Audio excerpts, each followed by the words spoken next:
ಇವತ್ತು ನಾವು ಹಿಂದೂ ಮಹಾಗಣಪತಿ ಕಾಮನಕಟ್ಟಿ ಬಳಗ ವತಿಯಿಂದ ಹಾಗೂ ಗುರಿಯರ ಮಾರ್ಗದರ್ಶನದಿಂದ ಇವತ್ತು ನಾವು ಪೂರ್ವ ನಿಯೋಜಿತವಾಗಿ ನಾವು ಈಗ 15-20 ದಿನಗಳ ಮುಂಚಿತವಾಗಿ ಈ ಒಂದು ಕಾರ್ಯಕ್ರಮವನ್ನು ಹಮ್ಮಿಕೊಂಡಿದ್ವಿ. ಇವತ್ತು ನಾವು ಗ್ರಾಮದ ಒಳಿತಿಗಾಗಿ ಇವತ್ತು ನಾವು ಹಿಂದೂ ಮಹಾಮಂಡಳಿ ವತಿಯಿಂದ DJ ಹಚ್ಚಬಾರ್ದು, ಇವತ್ತು ಒಂದು ಸಾಂಸ್ಕೃತಿಕ ಕಾರ್ಯಕ್ರಮ ಮಾಡಬೇಕಂತ ಉದ್ದೇಶದಿಂದ ಇವತ್ತು ನಾವು ಈ ರೋಡಿನ ಅಪ್ ಟು ಒಂದು 8 ಕಿಲೋಮೀಟರ್ವರೆಗೂ ನಾವು ಈ ರೋಡಿನ ಕಾರ್ಯಕ್ರಮವನ್ನು ಮಾಡಬೇಕಂತ ನಾವು ಹಮ್ಮಿಕೊಂಡಿದ್ದೀವಿ. ರೋಡ್ ದುರಸ್ತಿ ಕಾಮಗಾರಿ ಇವತ್ತು ಈಗ 6 ವರ್ಷಗಳ ಕಾಲ ಆಯಿತು. ನಮ್ಮ ರೋಡ್ ಸ್ವಲ್ಪ ಎಲ್ಲ ಸಮಸ್ಯೆ ಆಗೈತಿ.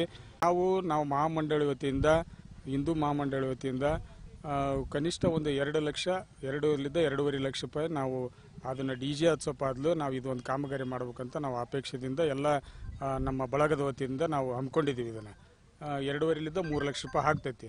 ನಮ್ಮದು ಏನಪ್ಪ ಚಿಲುವಡಿಗೆ ಮಟ್ಟ ನಾವು ಇದು ಒಂದು ಕಾನ್ಸೆಪ್ಟ್ ಇದು ರೋಡ್ ಕಾಮಗಾರಿಗೆ ರೋಡಿನ ಮಟ್ಟ ನಾವು ಏನು ಸಾಧ್ಯತೆ ಆಗುತ್ತೋ ಒಂದು 4 ಟ್ರಿಪ್ JSP ಹಾಗೂ ಉಳಿದ ಎಲ್ಲ ಒಂದು 25 ಟಿಪ್ಪರ್ ಮೋರಮ್ ಹಾಕಿ ಇದನ್ನು ಸುಶುದ್ಧವಾಗಿ ಇನ್ನೂ ಒಂದು 3 ತಿಂಗಳವರೆಗೆ ಒಂದು ಗುಂಡು ಮುಚ್ಚುವ ತಾತ್ಕಾಲಿಕವಾಗಿ 3 ತಿಂಗಳವರೆಗೂ ಒಂದು ನಡೆಯುವಷ್ಟು ಇದನ್ನು ಮಾಡ್ಕೊಂಡಿದ್ದೀವಿ ನಾವು.